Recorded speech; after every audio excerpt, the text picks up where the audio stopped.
Well, we're on the last segment of our northbound journey.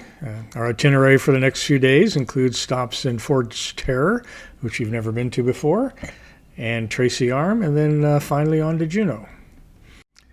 It's Tuesday morning, a beautiful sunny day, and in addition, we have calm seas forecast for our trip over to Ford's Terror.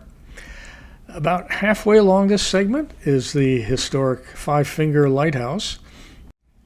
When gold was discovered in southeast Alaska in the 1890s, there was a big increase in ship traffic along the Inside Passage, and this emphasized the need for additional navigation aids on this route.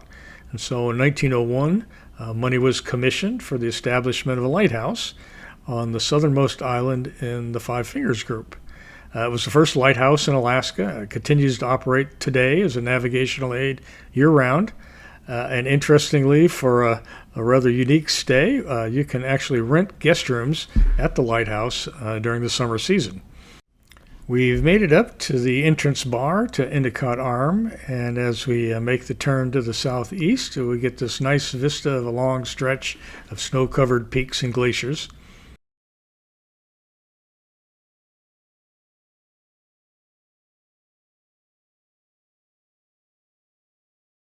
And here's a close-up of the sunlight sparkling off of one of the hanging glaciers in the mountain range.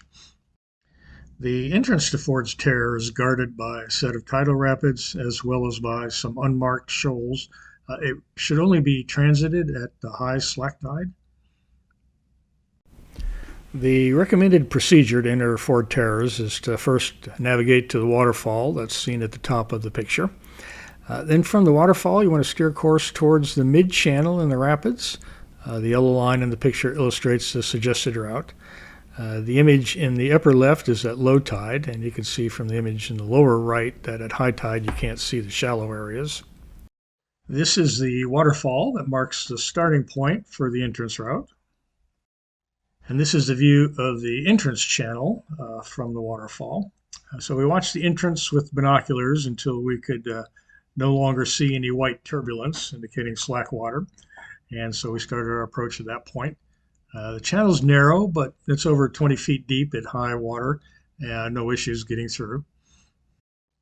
This is the Narrows, roughly a half hour before high water slack. You can see there is still a good amount of current.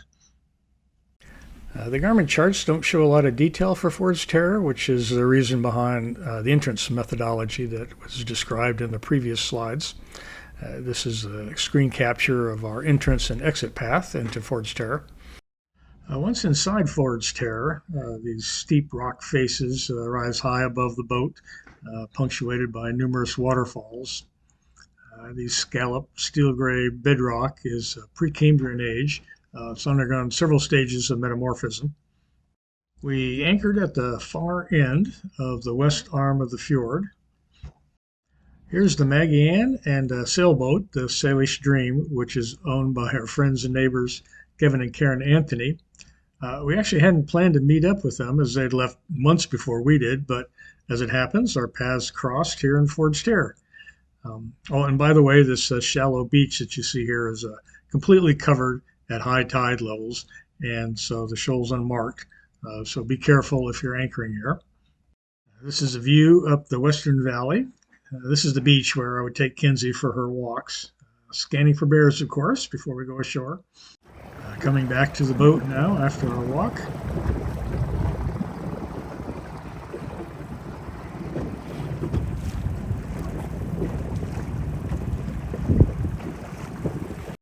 Every now and then, swallows would fly in and hover around the cockpit area. Apparently, it's not uncommon for boaters to have these birds attempt to build nests in their boats.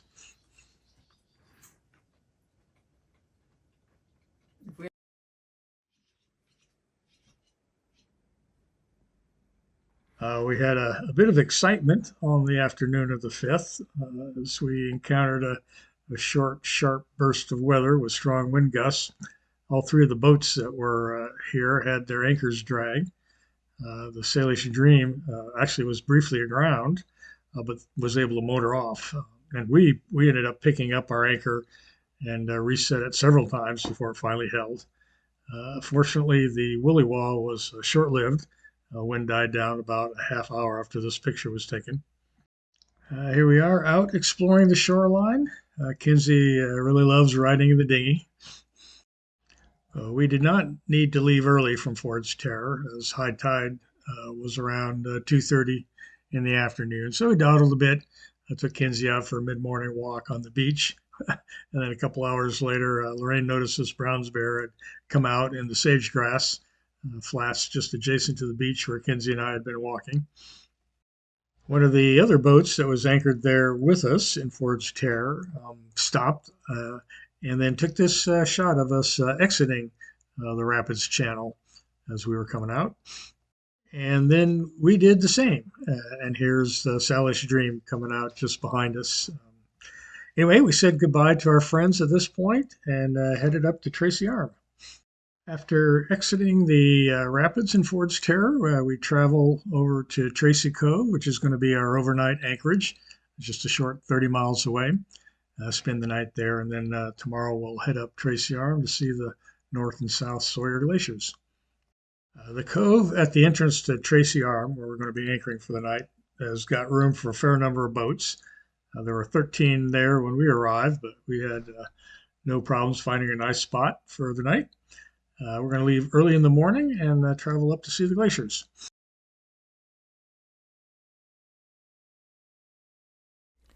It's a beautiful morning as we start up Tracy Arm. We see snow-capped mountains all along the way, and icebergs, of course. An interesting geology sidebar. So in contrast to valleys that have been cut by rivers, which have a V shape to them, valleys that have been carved by glaciers have this characteristic U shape with steeper sidewalls. And there are several of these valleys along the way that we've observed, all of which have retreating glaciers at the head of their valleys. And we can see as we travel down Tracy Arm itself that the steep sides show us that it too is a glacially carved valley. If you look along the sides of the valley, you can see these horizontal lines that represent the scrapes or scours as the glacier moves slowly downhill.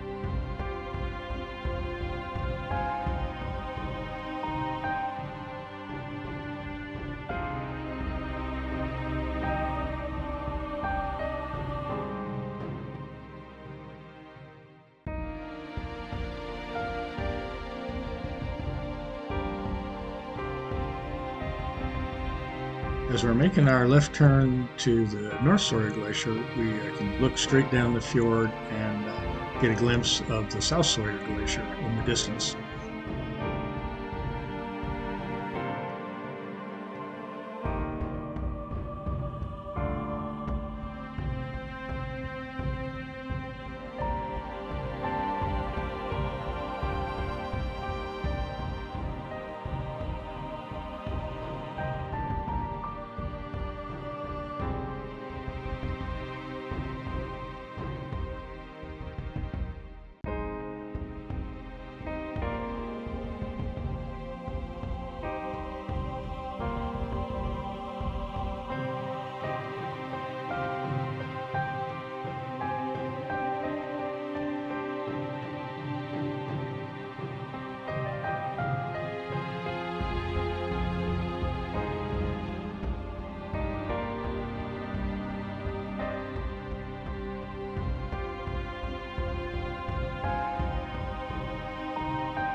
We've reached the North Sawyer Glacier. We've stopped in 120 feet of water, a little ways past the spot where the chart shows the bathymetry to be unsurveyed. And I took the drone up and started taking a few shots.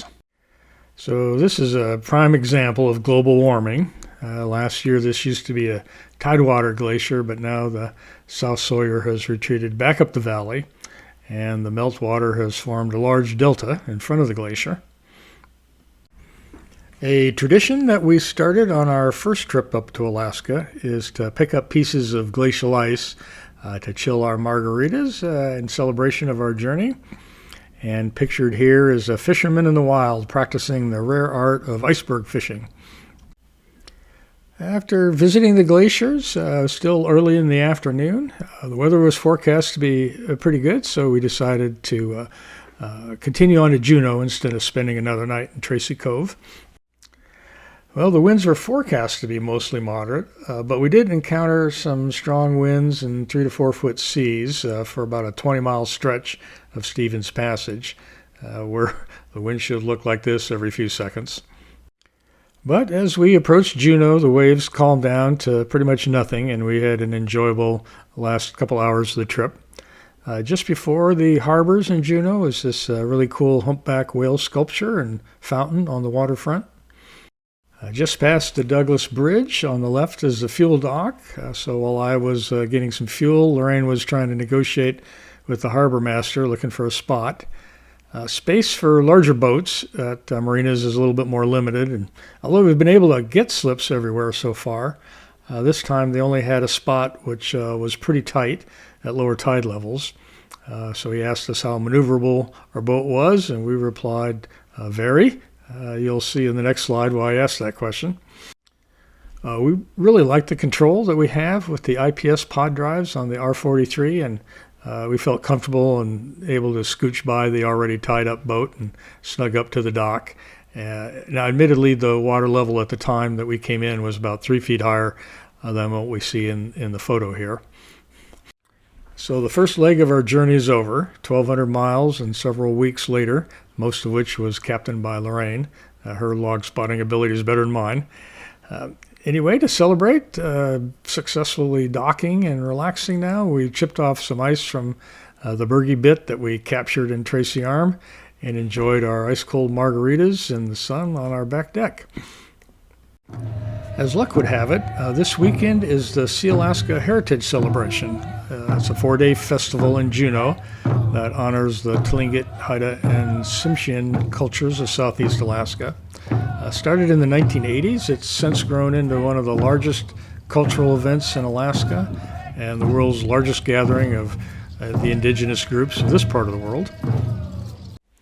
On the day after the parade, the three of us took a walk downtown and then a little bit farther to some of the shops near the cruise terminal. Then at the end of that walk, and feeling a little footsore, we spotted this bicycle taxi driver, asked him if he would take us back dog and all, which he was happy to do, and we had a fun ride back to the boat this way. And that's the first half of our trip. Lorraine's going to fly out to Alberta tomorrow to take level 4 of her master's course in weaving. And while she's gone, I'll take my friend Norm and his son on a tour around Admiralty Island. So thanks for watching.